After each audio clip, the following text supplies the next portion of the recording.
lied when he appeared on Newsnight. We're talking about him looking at the camera and lying to the nation and to the world about his relationship with a pedophile. Revealing worrying details of an intimate relationship. The email says, "I'm just as concerned for you, don't worry about me. It would seem that we're in this together." But most condemning of all is the date. This email was sent on February the 28th in 2011. That's just one day after the image was published of Prince Andrew with his arm wrapped around Virginia Giuffre. Casting serious doubts on his version of events. Is it possible that you met Virginia Roberts, dined with her, danced with her in Tramp, had sex with her on another date? No. Is this the final nail in the coffin for Prince Andrew? The consequences for him and for the wider royal family will be like nothing they've ever seen before. I think this time could be the end for the House of York in public life.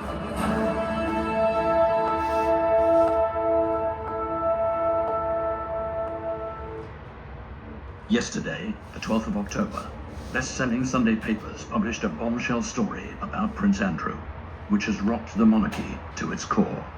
I don't think there's any way back for Andrew. He's been caught in a lie. A sensational email, broadcast now for the first time, shows that Prince Andrew was in touch with paedophile Jeffrey Epstein after he insisted he had cut all contact with him. In the now infamous Newsnight interview. Was that visit, December of 2010, the only time you saw him after he was convicted? Yes. Did you see him or speak to him again? So no contact? No contact. When he was serving time, there was no call, no letter, nothing there. But to this day, I never had any contact with him from that day forward. The date of the email is particularly important. Andrew was quite clear that he had cut off contact with Jeffrey Epstein after one final visit to New York. He could not have been clearer. His relationship with Epstein was at an end. This devastating email proves he contacted Epstein in February 2011. Just 2 months after Prince Andrew saw Epstein on a 4-day visit in December 2010. A trip he insisted he made in order to sever ties with the convicted paedophile. When you look back now at the Newsnight interview... Hi everybody, it's Lasha. I just, I'll find a quiet place right here. I've been talking about Virginia Roberts for quite a while, and I've done some shorts and some lives, and I wanted to thank, first of all, anybody that comes across this video and looks at Virginia as a hero. And I also want to talk about the darker side of what she would have learned and how she used it, which might not be popular, but it is in no way to disparage anything that she's gone through. We go with what we know, and unfortunately, we learn from the people around us. And I just want to give a few opinions of that. But since this new information came out about Prince Andrew, why are they making it all about him and the monarchy, you know? And at the same time, in the United States, all that people are talking about is Meghan and Harry, Prince Andrew, titles being stripped. You know, I could give a rat's pahoo about a title. But, you know, I watched The Other Boleyn Girl with Natalie Portman and Scarlett Johansson. You know, Scarlett Johansson was, in my opinion, one of the only actors that sided or stayed around for Woody Harrelson. Oh, and Timothy Chalamet after making that movie, gave all of his money to charity, which he can write off and get back. So, yay, Timothy. Okay, so,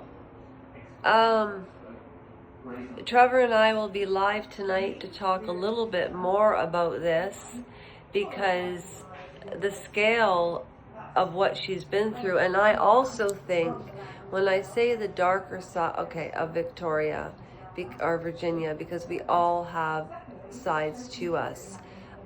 Why would Jeffrey Epstein give Virginia a disposable camera to take a picture with Ghislaine, her, and Andrew? A, he must have really trusted her. B, maybe she was excited at the beginning and thought, oh wow, a prince. Or C, in case anything came out, was he setting her up for some kind of protection? Like, it's weird. Why would Jeffrey Epstein take the picture of all things? And he absolutely had that picture taken in Central Park. Epstein. Like in The Scoop on the Netflix show, it's a photographer from London, but I do think that Epstein's one of his fixers.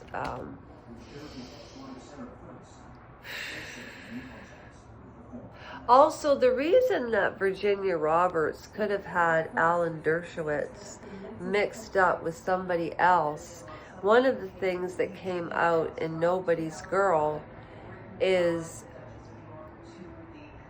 there would be men in rooms on massage tables in the dark, and you wouldn't really be able to see the person. And then the lady that wrote Nobody's Girl said, when you're lying there and you have somebody, this close away from your face, even in the dark, and you're being,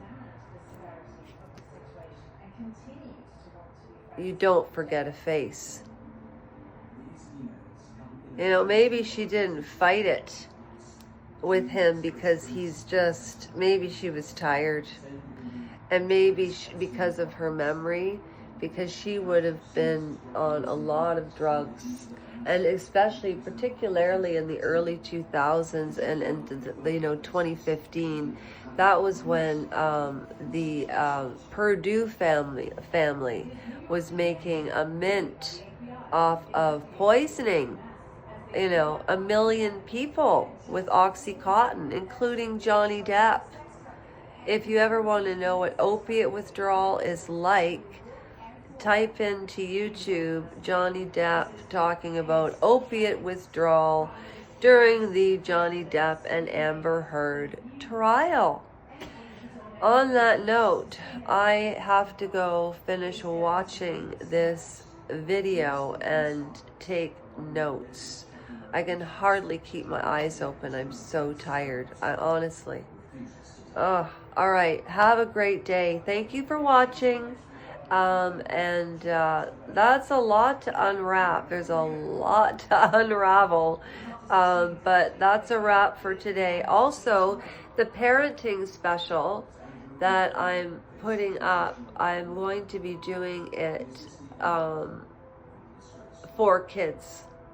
So, yeah, I just wanted you to know that. All right, bye.